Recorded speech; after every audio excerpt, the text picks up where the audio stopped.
Good morning. Little background on this paper. It comes from, and I've revised it for this conference, a book that I edited called Leaders in the Sociology of Education, Self-Portraits. Philip has a self-portrait memoir in it, as well as 17 other sociologists of education.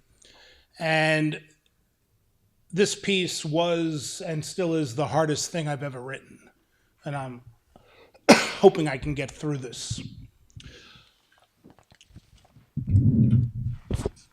I was born and spent the first 9 years of my life in the Boulevard housing projects in East New York section of Brooklyn, a working class section of New York City, now one of probably the poorest with the South Bronx in New York City. Both of my parents were Holocaust survivors, and the Holocaust became a major theme of my childhood. As I grew into adulthood, I learned a sense of social justice from my parents, which would come to shape much of my work as a sociologist. My mother, Ruth Haas Sadovnik, left Berlin at the age of 11, actually 11 and a half, on the Kindertransport. She lived in Hull, England, until 1945, when she was reunited with her parents and sister, who escaped Nazi Germany in 1941, very late, on the next to last train that was permitted out of Germany. Her difficult childhood left her with a sense of moral obligation, duty, and social justice, which she exhibited her entire life. She was married for 50 years to her beloved husband, Morris, who with his half-brother were the sole survivors of their family from Warsaw. My motherhood's childhood was difficult, to say the least. I cannot imagine what it was like at the age of 11 to leave your home and your family on a train, speaking no English, to arrive in another country, never knowing if you would see your parents again. My mother had to leave school at 14 to work full-time at Hammond's department store in Hull. She would continue to work full-time until her retirement 48 years later at the age of 62 from the law firm that represented Fred Trump, our president's father. My mother, who rarely spoke negatively about anyone, said Fred Trump was the most despicable person she had ever met. At the age of 13, when she had been evacuated to the countryside, I knew that would get a laugh, because of the nightly bombings of Hull, a local benefactor donated pork chops to the boarding school she attended. Being kosher, just 1 second, lost my clock. Being kosher, my mother ate only her potatoes, but left the pork chops. Her teacher scolded her for not eating them. When my mother informed her that she could not eat them due to her religion, the teacher demanded that she eat them and that she would force her to remain in the cafeteria until she did. My mother told her that the teacher would have to wait forever, as she did not escape the Nazis to be forced to eat pork in England. Finally, at midnight, when another student reported what was happening to the headmistress, the head intervened, allowed my mother to return to her room, and to her credit, immediately fired the teacher. Twice during her lifetime in England, my mother cheated death. Once a bomb fell into the shelter and landed right next to her, but did not explode. Second, upon hearing the news that her parents and sister made it to New York City, she begged her foster mother to allow her to make the dangerous transatlantic journey. After numerous attempts, Mrs. Levine agreed, and they went to Southampton.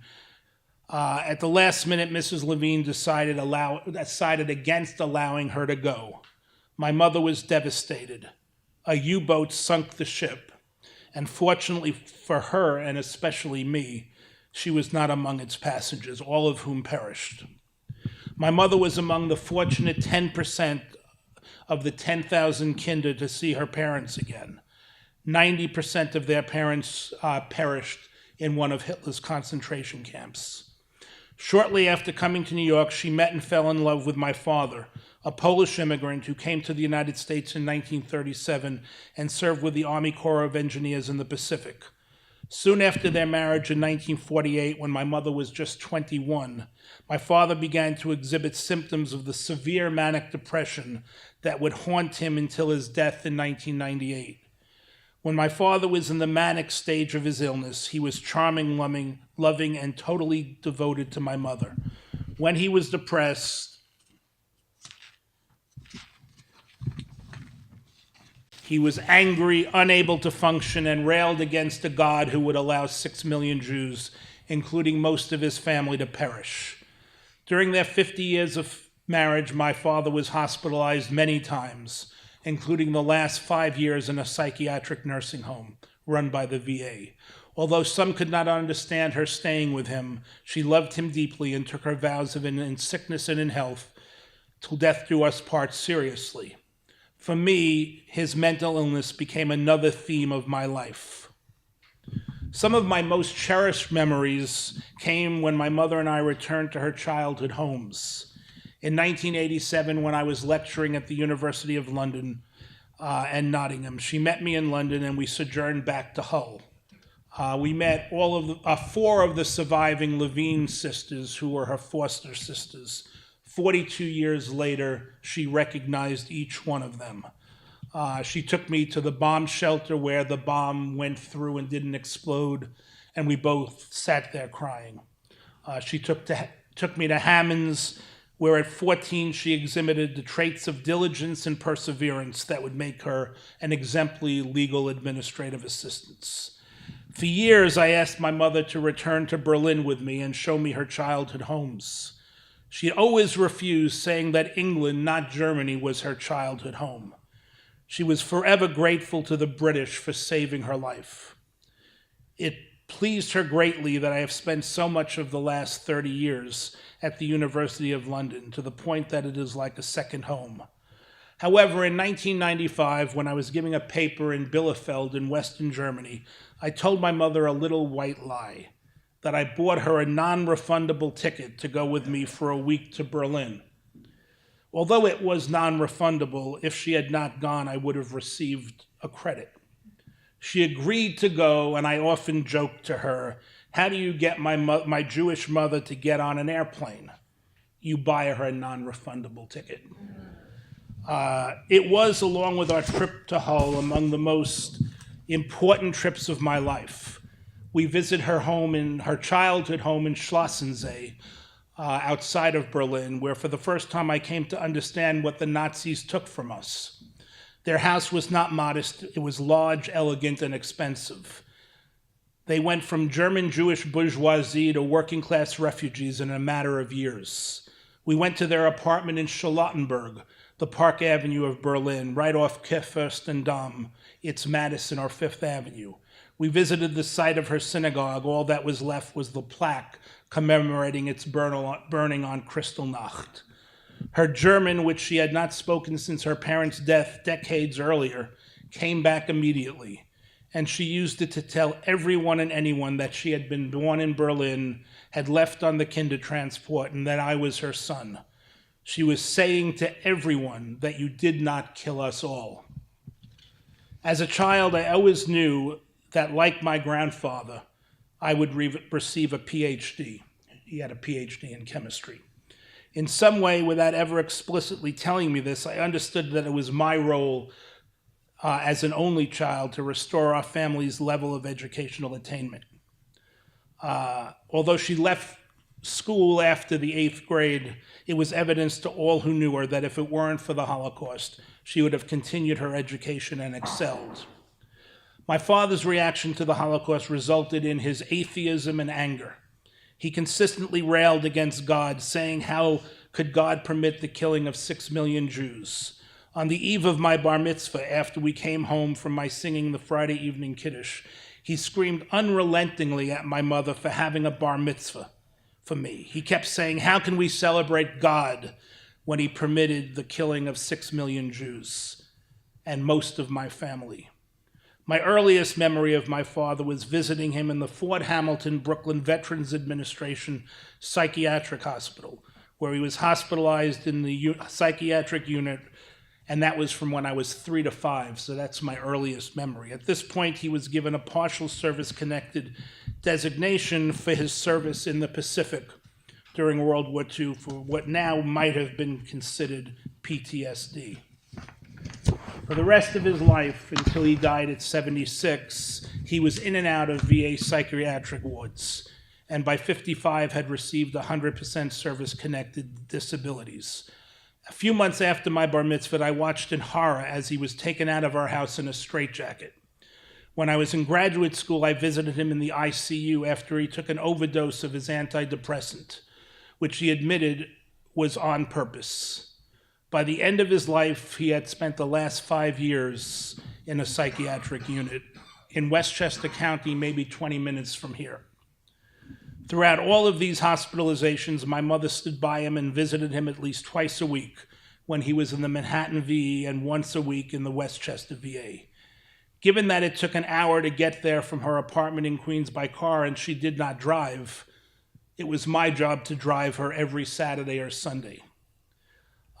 And at the end of his life, he was pretty demented. He didn't really know we were there. And she still insisted going every week. And I once said to her, "Mom, can we go every other week? He will not know that we weren't there." And she said, "I'll know." So it was every week until he died. When numerous family and friends asked my mother why she stayed with him, she responded that she survived the Holocaust to take care of him. As I said, when my father was in the manic stage of his illness, he was funny, theatrical, loving, argumentative, especially when it came to the causes of mental illness. He was an early proponent of biochemical explanations and believed his condition was genetic and hoped it would not pass to me. As a social scientist, we argued about this, as I believed his condition was caused by Holocaust guilt. That is, why did I survive when everyone else died? As I have myself suffered from reoccurring bouts of depression as an adult, I have come to agree with my father on the genetic pathways. Although I also recognize that growing up in what was a dysfunctional family, my former therapist once said his definition of a family is a dysfunctional unit dominated by its sickest member. And that certainly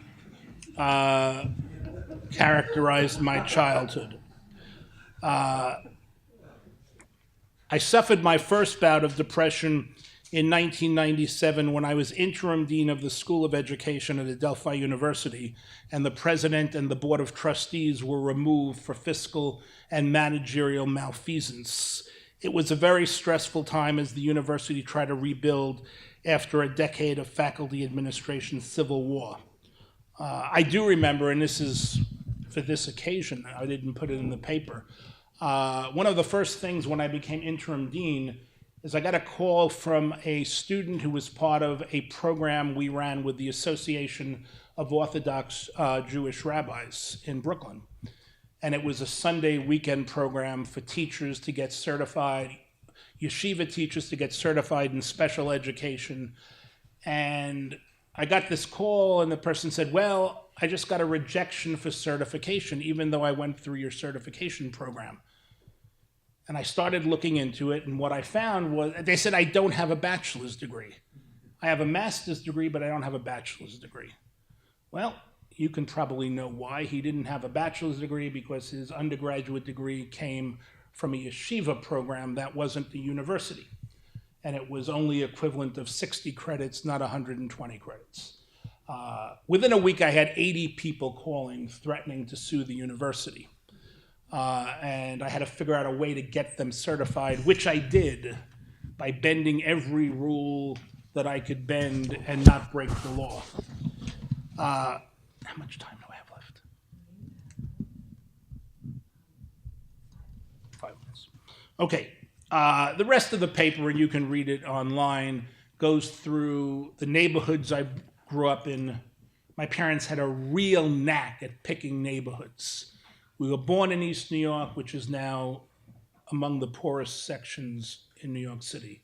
We moved to Far Rockaway when it was a middle-class beach community, and within 3 years it became a low-income, high crime-ridden community that my parents refused to leave, even though by the end, by my father being mugged 4 times, they finally left.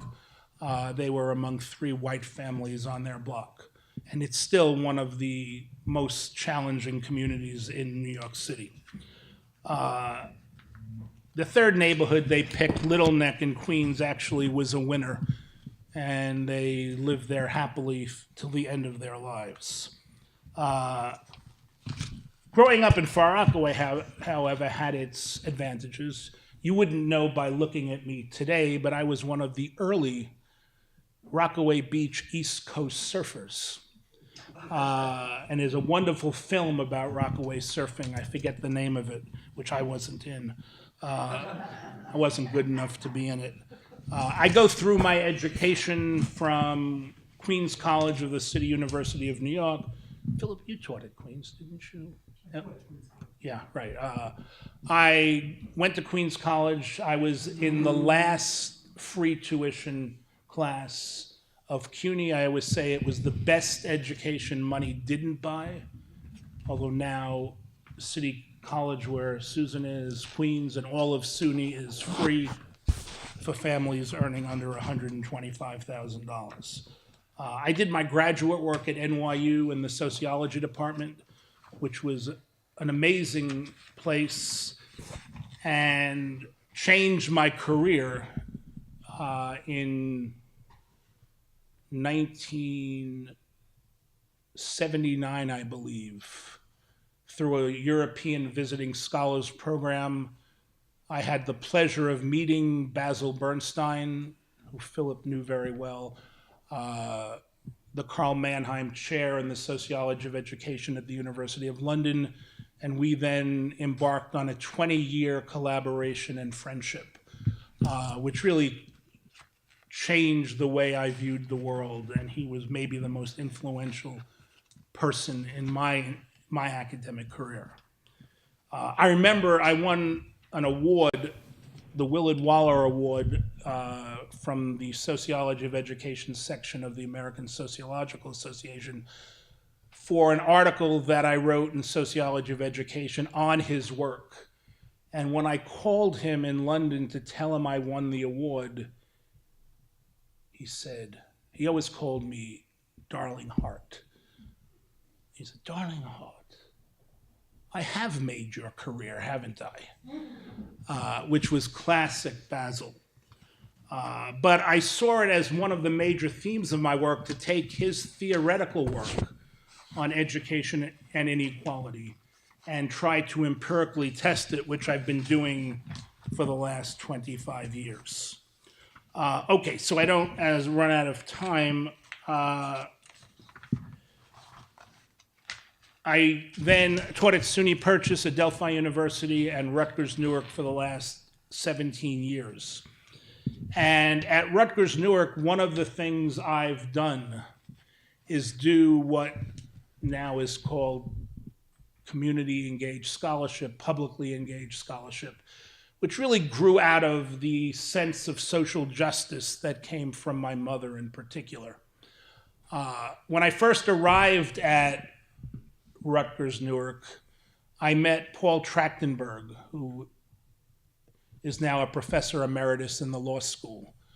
And Paul Trachtenberg is best known as the father of the Abbott v. Burke school finance decisions in New Jersey, which have given New Jersey the most progressive school finance laws in the country. Paul founded the Education Law Center in Newark, and we then worked together until his retirement on numerous projects aimed at providing research that would improve the schools in Newark, again, the second lowest income city in New Jersey behind Camden. Okay, let me just conclude by talking about what this means in the age of Trumpism. Obviously, with the election of Donald Trump and his appointment and confirmation of Betsy DeVos as Secretary of Education, we are moving in a direction that goes really far afield from the progressive principles that certainly Paul and I have worked for in Newark. I think our role for me as progressives is to provide research that in some way counters the trends that we're seeing in conservative and neoliberal educational reform. I'm going to take one more minute and read my conclusion, or about 30 seconds. Looking back, my life and career have been affected greatly by my parents' lives. Her experiences, my father's depressions, have made me better understand the effects of the Holocaust and the effect of mental illness. Right before my father died, I went to his nursing home and I told him I forgave him for not being able to get out of bed for all those years, because I was going through a similar process then, and I understood that you just can't will yourself. And unfortunately, he was too demented to really understand my apology, but it made me feel better to give it. So basically, what I'm saying is that my childhood, my parents' experiences have really helped me develop as someone who's committed to providing research that will eradicate the effects of poverty, and to do so in a way committed to social justice. Thank you.